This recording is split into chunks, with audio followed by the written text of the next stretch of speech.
यहाँ प्रतियोगी परीक्षाओं के लिए मैं संधि का कुछ रिवीजन करवाऊंगी। इसके पहले का जो 20 प्रश्न है, पिछले वीडियो में मैं 20 प्रश्नों का रिवीजन करवा चुकी हूँ। आज यहाँ 21 क्वेश्चन से हम रिवीजन करेंगे। इसमें कुछ प्रश्नों का मैं रिवीजन करवाऊंगी जो आपके संधि से संबंधित है, प्रतियोगी परीक्षाओं में पूछे जाते हैं। तो देखिए प्रश्न क्या पूछ रहा है कि यथोचित का सही संधि विच्छेद है। तो आपका सी ऑप्शन सही होगा, यथा प्लस उचित, क्योंकि आ का मेल जब भी ऊ के साथ होता है तो ओ में बदल जाता है। यह आपके गुण संधि का नियम है, आप पढ़े होंगे। तो आ का मेल ऊ के साथ हो रहा है तो ओ में बदल गया है, यथोचित हो गया है। तो आपका सही ऑप्शन सी है। नेक्स्ट क्वेश्चन हम देखते हैं। नरेश ओ या आ का मेल जब भी ई के साथ होता है, इसका सही ऑप्शन आपका डी है। सही ऑप्शन डी है। तो यह भी गुण संधि का नियम है। आप लोग पढ़े होंगे कि ओ और आ का मेल जब भी ई के साथ होता है तो ए में बदल जाता है। तो ऑप्शन डी में आपका ओ का मेल ई के साथ हो रहा है, यानी रॉ का जब आप पढ़ विच्छेद करेंगे तो आपको लास्ट में ओ मिलेगा। ये तो आप जरूर ही पढ़े होंगे। तो यहाँ ओ का मेल ई के साथ हो रहा है तो ए में बदल गया है, नरेश हो गया है। नेक्स्ट क्वेश्चन हम देखते हैं। अनुवीक्षण का संधि विच्छेद है। तो एक बात पिछले वीडियो में भी बताई थी, फिर इसमें भी मैं बता रही हूँ कि कभी भी आधे वर्ण के बाद अगर आपको व मिल जाए तो समझिए कि ऊ का मेल किसी भी वर्ण के साथ हुआ है, क्योंकि ऊ का मेल छोटा ऊ हो चाहे बड़ा ऊ, किसी भी स्वर के साथ, सिर्फ सेम स्वर के साथ नहीं होना चाहिए। ऊ का मेल ऊ के साथ नहीं होना चाहिए, बाकी किसी भी स्वर के साथ अगर ऊ का मेल होता है तो वह व में बदल जाता है, और जिस स्वर के साथ मेल होता है उसी स्वर की मात्रा हम उस पर लगा देते हैं। तो इसका सही ऑप्शन सी है। आप देखेंगे अनु, न में ऊ की मात्रा है और मेल हो रहा है ई से, बड़ी ई से, तो ऊ व में बदल गया है और बड़ी ई से मेल हो रहा है। तो यहाँ आप देख सकते हैं कि व पे बड़ी ई की मात्रा लगा दी गई है और न आधा हो जाता है, क्योंकि उसका स्वर में निकाल लिया जाता है तो वह सब वर्ण जो है वह आधा हो जाता है। तो न आपका आधा हो गया है और न का ऊ जो है वह व में बदल गया है, और चूंकि मेल बड़ी ई से हो रही है तो व पे हम बड़ी ई की मात्रा लगा दिए हैं। तो इसका सही संधि विच्छेद अनु प्लस इक्षण होगा। यह आपका यण संधि है। नेक्स्ट क्वेश्चन देखते हैं। मतैक, मैं पिछले वीडियो में भी समझाई थी कि जब भी आपको ऊपर डबल मात्राएं मिल जाएं, अगर आप मेरा पिछला वीडियो देखे होंगे, जब भी आपको ऊपर डबल मात्राएं मिल जाएं, ये बहुत आसान ट्रिक है समझने का, चाहे अय का हो चाहे औ का हो। आप औ पे भी देखेंगे कि ऊपर डबल मात्राएं दिखती हैं और अय में भी ऊपर हमको डबल मात्राएं दिखती हैं। वहाँ आंख बंद करके आप बता सकते हैं कि वृद्धि संधि है। जब भी आपको ऊपर कब डबल मात्राएं दिख जाए, अय का या औ का, तो वहाँ वृद्धि संधि होता है। तो इसमें पूछ रहा है कि किस संधि का उदाहरण है, तो वृद्धि संधि का उदाहरण है, क्योंकि अ का मेल जब भी ई या अय के साथ होता है तो अय में ही बदलता है। अ या आ का मेल ए से हो या अय से हो, वह अय में ही बदलता है। यह वृद्धि संधि का नियम है, तो इसमें वृद्धि संधि है। Next question.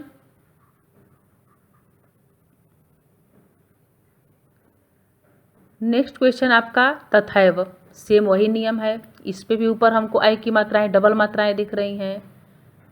इसमें भी वृद्धि संधि आपका होगा, लेकिन इसका सही संधि विच्छेद ऑप्शन ए होगा। मैं क्या बताई हूँ अभी कि आ और ओ का मेल, ओ और आ का मेल जब भी ई या अय से दोनों से होता है तो अय में ही बदलता है।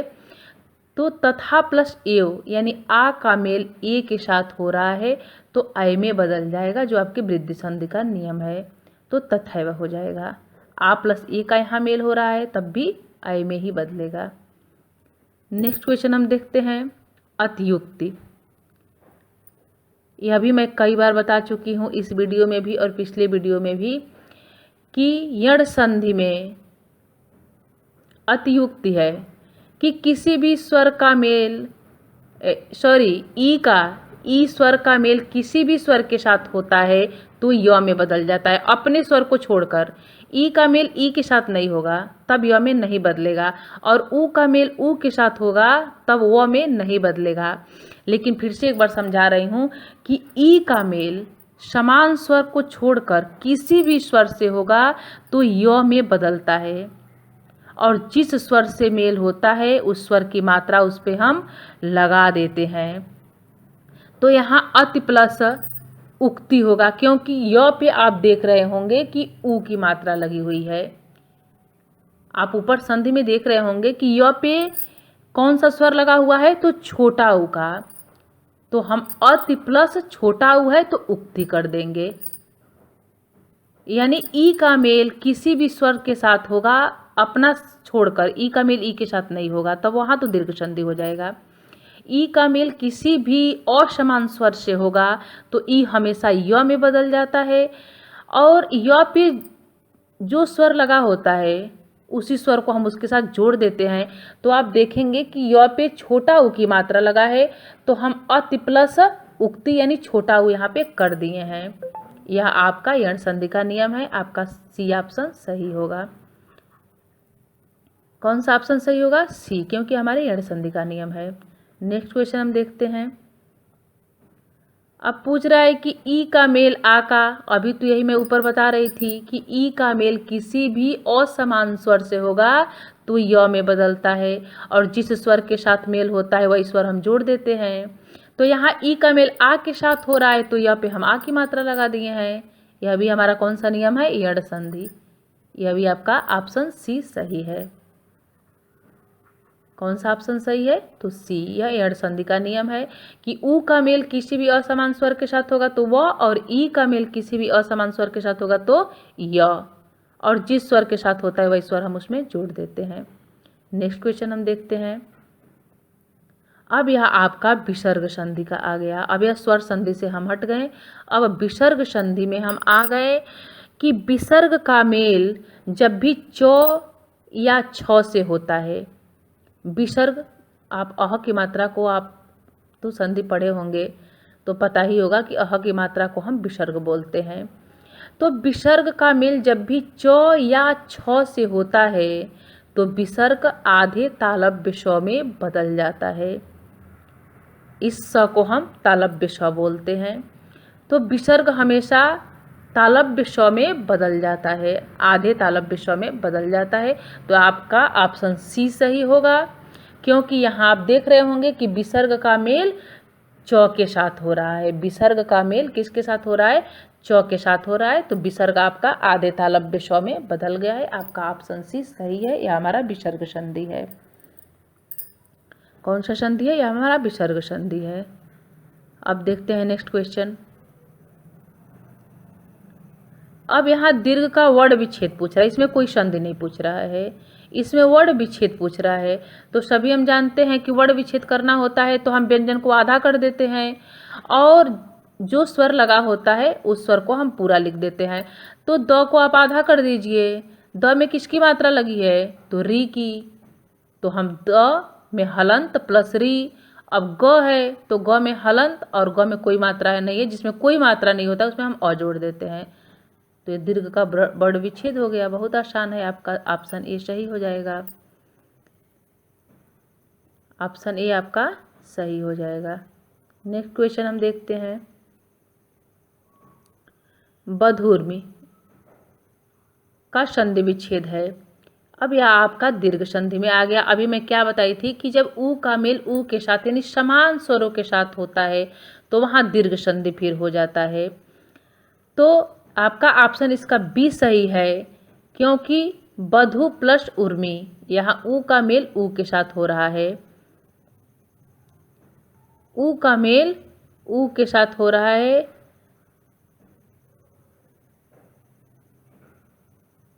वैसे तो सारे ऑप्शन में देखा जाए तो ऊ का मेल ऊ के साथ ही हो रहा है। तो आपके मन में प्रश्न उठेगा कि फिर ऑप्शन बी ही क्यों सही है?